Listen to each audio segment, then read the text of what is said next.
একমাত্র মেয়ের অনারে আজকে কিন্তু মেয়ের বাবা রান্নাবান্না করছে, সাথে কিন্তু আমি মানে মেয়ের জন্মদিন উপলক্ষে আমরা মা বাবা মিলে দুজনে কি কি রান্নাবান্না করলাম মূলত থাকছে আজকের ভিডিওতে।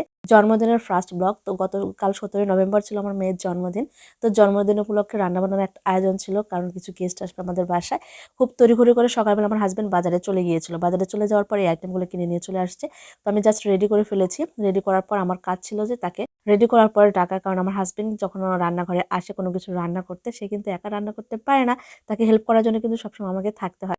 তো যাই হোক আপুরা, জামাইয়ের হাতের রান্না খাইতে কিন্তু ভাগ্য লাগে। তো আমার এই ভাগ্যটা খুব একটা সুপ্রসন্ন না হলেও কিন্তু মাঝে মাঝে হয় আর কি। তো আজকে যেহেতু আমার মেয়ের বার্থডে ছিল, তো আমি তাকে বলেছিলাম যে একটা আইটেম আমি রান্না করলে পরের আইটেমটা কিন্তু তোমাকে রান্না করতে হবে, যেহেতু তুমি ওই আইটেমটা খুব ভালো পারো। তোমার হাজবেন্ড প্রথমে একটু না স্বীকার করলেও পরে বলেছিল ঠিক আছে আমি ওই আইটেমটা রান্না করবো। তো সেই আইটেমটা কি, সেই আইটেমটা আপনাদের সাথে একটু পরে শেয়ার করছে। আসলে আজকে যেহেতু তোমার মেয়ের বার্থডে ব্লগ শেয়ার করছে, এটা ফার্স্ট বার্থডে ব্লগ, কারণ সারাদিনে যে টুকরো টুকরো অংশগুলো যা যা করেছিলাম আমরা প্রত্যেকটা কাজ একটু একটু করে শুট করার পর দেখা যাচ্ছে 24 মিনিটের একটা ভিডিও হয়ে গিয়েছে। এত বড় ভিডিও যদি আপনাদের সাথে শেয়ার করি তাহলে কিন্তু আপনারা দেখবেন না। তো চিন্তা করলাম দুইটা ব্লগ আকারে শেয়ার করি। আজকে মূলত রান্না বান্নার ব্লগটা শেয়ার করব, কালকে শেয়ার করব আপনাদের সাথে আমার মেয়ের বার্থডেতে আমরা কি কি করেছিলাম। আজকে স্পেশাল গেস্ট আসবে আমাদের বাসায়, তো তাদের জন্যই মূলত আয়োজনটি করেছি। আর যেহেতু আমার মেয়ের বার্থডে, প্রথম বার্থডে বলে কথা, তো এই জন্য রান্নাটা একটু ব্যতিক্রম হইতে করলাম। আমি চাইলাম যে আমার মেয়ের জন্য যে একটু ব্যতিক্রম হইতে রান্না বান্না করি, প্রথম বার্থডে বলে কথা, মেয়েও খাবে। মাশাআল্লাহ, একটা কথা কি জানেন, আমার মেয়ে কিন্তু সব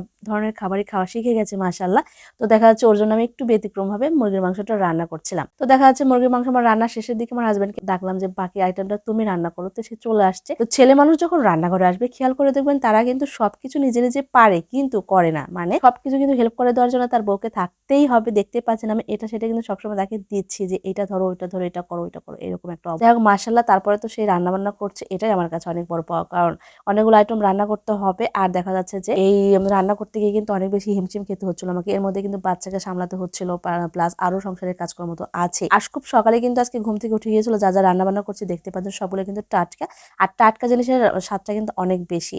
মোরগের মাংস নিয়ে আসছিল, তারপরে গরুর মাংস নিয়ে আসছিল, আপনারা তো ভিডিওর প্রথমে দেখেছিলেন। তারপরে কার্ফু মাছ নিয়ে আসছিল, সবই টাটকা ছিল, যার কারণে দেখা যায় রান্না বান্না কিন্তু অনেক বেশি মজা হয়েছিল। মানে রান্না করার সময় তো আমি বুঝতে পারবো না, কিন্তু যখন রান্না শেষ হয়ে গিয়েছিল আমি অলরেডি খাওয়ার পরে তো আপনাদের সাথে ভয়েস কথা বলছি, সত্যি অনেক বেশি সুস্বাদু হয়েছে। তো দেখতে পাচ্ছেন আমার হাজবেন্ড কিন্তু সত্যি গরুর মাংসটা এত ভালো পাকায়, কি বলবো, খুবই সুস্বাদু করে পাকাতে পারে। তবে যারা গেস্ট আসছিল তারা খাওয়ার পর কি বলেছে সেই কথাটা কিন্তু পরে ব্লগে আপনাদের সাথে শেয়ার করব। আর এই যে দেখতে পাচ্ছেন খুবই তড়িঘড়ি কিন্তু কেড়ে করে সে রান্না করছে, এই বিষয়টা কিন্তু আমার কাছে বেশ ভালো লেগেছে। সে এক কথাতে রাজি হয়ে গেছে মেয়ের প্রথম বার্থডে, এবং সেই প্রথম বার্থডে উপলক্ষে মেয়ের অনারে রান্নাবান্না করছে। এটা আমার কাছে বড় একটা গিফট বলতে পারেন, আমার কাছে অনেক বেশি ভালো লেগেছে। তো এদিকে আমি মাছ ভেজে নিচ্ছি, আর ওদিকে গরুর দুধও কিন্তু জাল করা হয়ে গিয়েছে পায়েস রান্না করব বলে, কিন্তু সময় মেনটেন করতে পারেনি জন্য কিন্তু ছোট মাছ ভাজা করতে পারলাম না। আমার হাজবেন্ড কিন্তু বড় মাছই কিনে নিয়ে আসছে, ওদিকে পায়েসও করতে পারিনি, জাস্ট আমি দুধ জাল করে রেখেছি যে লাচ্চা করার জন্য। আর বাসায় একটা ছোটখাটো অনুষ্ঠান হবে, কিন্তু বগুড়ার বিখ্যাত দই থাকবে না সেটা হতেই পারে না। আমার হাজবেন্ড কিন্তু দই কিনে নিয়ে চলে আসছিল, আর এদিকে গরু মাংস হয়ে গিয়েছে, আমার রান্না বান্না হয়ে গিয়েছে। সেকেন্ড ব্লগে শেয়ার করবো বাকি আয়োজন কি কি করেছিলাম এবং কারা কারা এসেছিল, মেয়েকে সহ সবকিছু আপনাদের সাথে শেয়ার করবো। আল্লাহ হাফেজ, আসসালামু আলাইকুম।